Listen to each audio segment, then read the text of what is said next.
চমু কাৰ্বি ছাত্ৰ সংগঠন আৰু মহিলা সংগঠনৰ উদ্যোগত নৰ্মদা ইংটিপিৰ মৃত্যুৰ উচিত বিচাৰক লৈ নগাঁৱত আন্দোলনৰ সৃষ্টি কৰিছে।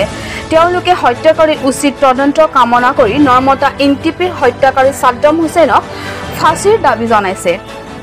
মহিলা সংগঠন ছাত্ৰ সংগঠন মিলি উক্ত ঘটনাক গৰিহণা দি অতি শীঘ্ৰে ন্যায় বিচাৰি আমাক ন্যায় লাগিবই, নো জাষ্টিছ নো ৰেষ্ট, সাদ্দাম হুছেইনক ফাঁচি দিয়ক, এই জুই জ্বলিছে জ্বলিবই আদি বিভিন্ন শ্লোগানেৰে মুখৰিত কৰি আন্দোলন কৰিছে। তেওঁলোকে উল্লেখ কৰিছে যে অতি শীঘ্ৰে যদি আইনী ব্যৱস্থাই উচিত তদন্ত নকৰে ইয়াৰ ওপৰত আন্দোলন অতি ভয়ংকৰ হ'ব বুলি দাবী জনায়। আৰু ইয়াক লৈ আপোনালোকে কি বিচাৰে কি আমাৰ আমি ন্যায় বিচাৰিছে আজিতো গোটেই মানে লগ মিলি পেলাই আজি ন্যায় কিবা কৰিছোঁ। আমি একটাহে ন্যায় লাগে। কালপ্ৰিট অলৰেডি স্বীকাৰ কৰিলে, মই নিজে তাক মৰাই দিছে বুলি অলৰেডি স্বীকাৰ কৰিলে। এইটো স্বীকাৰ কৰাটো অকল পাব্লিক নহয়, ফেমিলি লগতে স্বীকাৰ কৰিছে, গোটেই ল' এণ্ড অৰ্ডাৰ লগতে স্বীকাৰ কৰিছে। এতিয়া আমি কৰিবলৈ একো নাই। স্বীকাৰ কৰাৰ পাছত এতিয়া ফাঁচি দিয়াহে, কাৰণ ছোৱালীটোক অলৰেডি মমাই দিলে।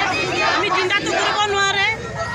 কোৰ্ট সদায় কয় আইন সদায় কয় যে সমান ন্যায় দিয়ে, এনেকৈ কয় না। এইটো কাৰণে সমান যদি ন্যায় দিয়ে, ইকুৱেল জাষ্টিছ যদি দিয়ে, সাদ্দাম হুছেইন অলৰেডি নিজে স্বীকাৰ কৰিছে সিয়ে কালপ্ৰিট, সিয়ে মাৰ্ডাৰ। ফাঁচি দিব লাগে সোনকালে, এইটোৱে বিচাৰিছে যাতে যে আহিবলগীয়া দিন আমাৰ মহিলা হওক, ছোৱালী হওক, কেঁচুৱা হওক, ৰেপ এণ্ড মাৰ্ডাৰ এই বস্তু মানে আহিব নালাগে।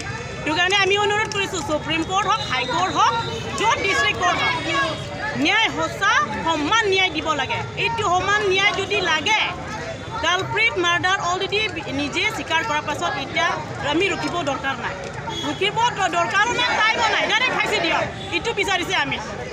চব ট্ৰাইবেল নহয়, চবৰ মহিলা, অল ইণ্ডিয়া উইমেন হওক, অল হওক, মহিলাৰ কাৰণে এনেকৈ অত্যাচাৰ কৰা, মাৰ্ডাৰ কৰা, ৰেপ কৰাটো সোনকালে ফাঁচি দিব লাগে। এইটোৱে বিচাৰিছে ইকুৱেল জাষ্টিছ।